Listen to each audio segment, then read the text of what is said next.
You are 70 years old, and I would like you to live for 70 more years on this planet. And But when it's someone you know, it shouldn't be as hard that you can't give them a few minutes every once in a while. You're over near them anyway. and it made me scared from inside. That much scared that I could not ride a bike until I was 26, 28, I think. I was so much scared of the roads because of that little incident. You have to care. You just have to care. But I mean, Right, really. right, So right, right. I thought that's a plan within a plan. Plan within a plan within a plan. Yeah. And the chapter is called The Plan. And Yeah. it is, well, it made the most sense. So since that time, I have never, ever thought about it seriously after that one day. Hmm. It Yeah. worked for me. And it's just that I thought about it because I said, think about it now. Things are not as bad as they're going to be in a little while. Figure it out. You got a week, maybe a little longer, if you never know exactly when things would go back and forth. And so I jumped on it. That's how I protected myself. Isn't that something that you got to do something That, like that to? that's But at great. least I did it in before it got any worse, and then I stopped. I just said, "Well, what else is new? Get in line, really. Get in line with everybody else, and we got to go forward. You're not going to get me. That's You it. know, I got to find out what's wrong." That was my real what kept me going. Great. I wanted to know. I didn't care. I wanted to know. Right, right. Pretty interesting story, though. I think that Christopher Nolan could get a new script for his movie from this. He had this dream within a dream within a dream, and you have this plan within a plan within a plan.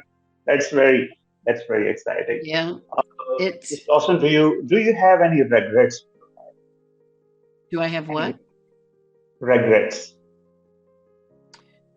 When it comes to that, it cost me a marriage, cost me a child that I no longer see, cost you friends, it cost you uh, a relative. There's more to the story, of course, that we're not discussing, and plus what I didn't write. I But don't want to make you disturbed. Let's just keep it simple. yeah, Okay. that's what I'm saying. But I'm just saying, when it cost you all that, uh, yeah, that was tough. That was the part that really hurts. Is that you couldn't do anything about it. It wasn't that you weren't trying. You were trying to do the best you can. But Yeah. it is an illness. It's real. It's not, oh, I want to be lazy. I don't have to do anything. No. You'd rather be Right. doing something. Right, right, right. What I've inferred from your story is that it's mainly about parenting because this is the place from it actually starts. If parents could actually manage all that stuff from the very first triggering point, from the very first moment of finding something which is very unnatural, they should manage it in the first place. So, what would be your advice to all the parents out there on this planet? My advice, some children hide it better than others. Spend Hmm. time with your child. Get to know your real child so that when they're different or you're getting a funny feeling that something's different. Usually, like my father told me, usually if you have a feeling something's wrong, it's usually wrong. Hmm. If you get this strong enough, it's animal instinct that even though we evolved, we still have. People forget Hmm. that we have it. Hmm. My dad put it to me one way. He said, "You don't need to stick around to see if you were right or wrong." uh, no, he did, and but really, if I was to give advice, pay more attention to your children. Who are their friends? Where are they going? What are they doing? But it's not just that, but how are they acting? Are they suddenly being sweeter than normal all of a sudden? Sounds like, oh, yes, but what is going on that's making my child not my normal child? And that's the little clues. And when they're super sweet and super want to go along with everything, they normally don't, something's up, usually. So don't wait until it's serious. Just spend more time without saying what's wrong. Instead of that, spend the time with and observe. Really listen. Really observe. That's how we caught my grandson. That's really it. That's We loved him, and we could see something was not right. So now he's doing great because we caught it right when it started, and it can help. Then people say, "Well, oh, go out and exercise. Get up and go do something." No, it's not. Some people that's enough, but if it's right. really bad, no. So my Right. advice: pay attention. Really pay attention, and talk to your child. Right. That's how you'll find it. Let me tell you one little story. When Okay. I was a child, I had this one unpromising incident with my father, with my mother at my home something, and that really left in my mind for so many years, and it made me scared from inside. Okay, that much scared that I could not ride a bike until I was Hmm. 26, 28. I think it took me Yeah, something. almost that much years to ride a bike. And the last year I've started um, driving car.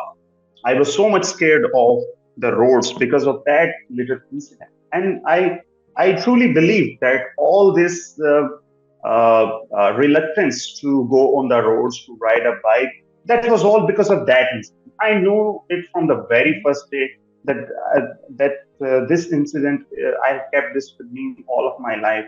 But I now feel that if I had discussed all that stuff with my parents at that moment, or with somebody, with my siblings, maybe they would have helped me to get out of all that stuff.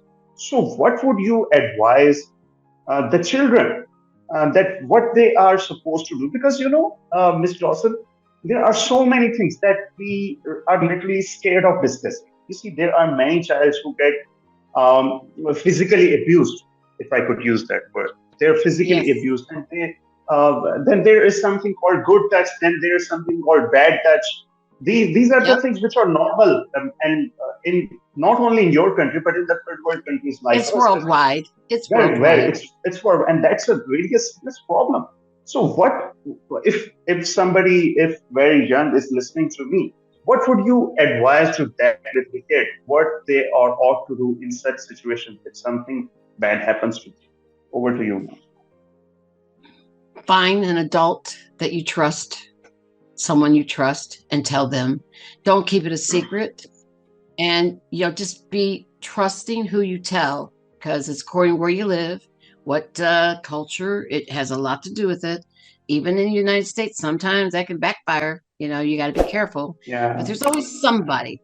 There's always somebody that you're closer to, or maybe it might be a friend's mother that you trust or like. It could be someone else's brother or sister, or it could be an aunt. It could even be at your worship. If there's someone that's always mentored you or helped you, someone you trust, and then you tell them, and they can help you to get what you need, because you need to get out of those situations, because it's not going to get better. It's going to get worse. Hmm. And the quicker you take care of damage control is really what it is. And like if I had Right. had something when I was young, if today I was living today and at 13, oh my goodness, there's just Right. all kinds of things that you can get help Right. with. And I'm like, wrong century or the wrong years, that happened. But I'm so glad it's here.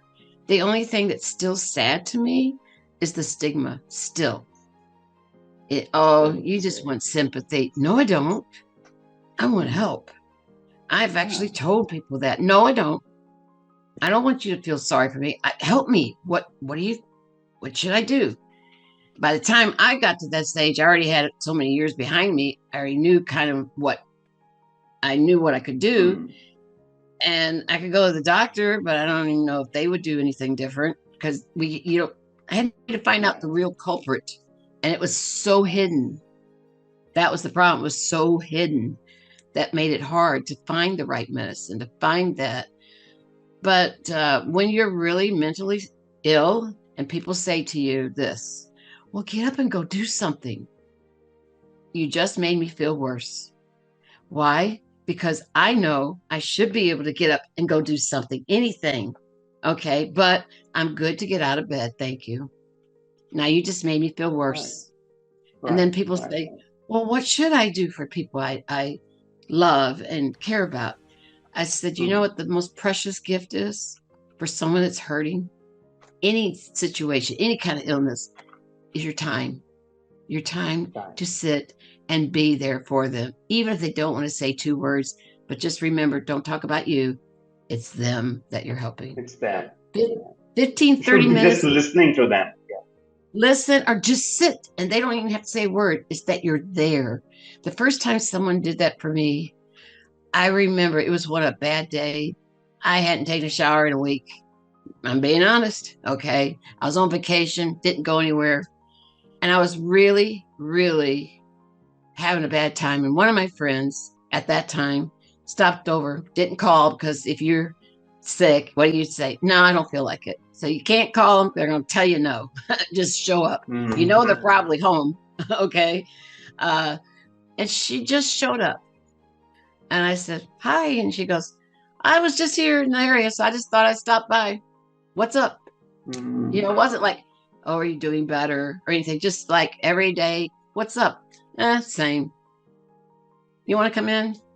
Sure. Okay. She comes in. The couch has got stuff on it. The room is not cleaned up. Normally, I was pretty tidy, but when you're that bad, you're not.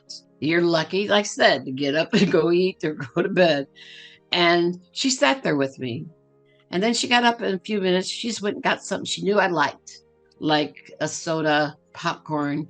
And then she didn't ask, do you want it? The answer would have been no. Okay. She just did it. Came back, set it down, didn't say a word. Here's yours. Here's mine. We're looking at TV. And we're having popcorn and soda. And we're looking at the TV, watching a movie. We didn't talk much. She didn't talk. I didn't talk much. And I finally said a few words to her.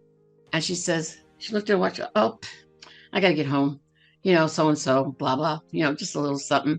I said, well, really, thanks for stopping. It was Mhm. nice seeing you. I Yeah. hadn't seen you in a Yeah. while. Yeah. And she said, I will see you again soon when I'm over in this area. Okay.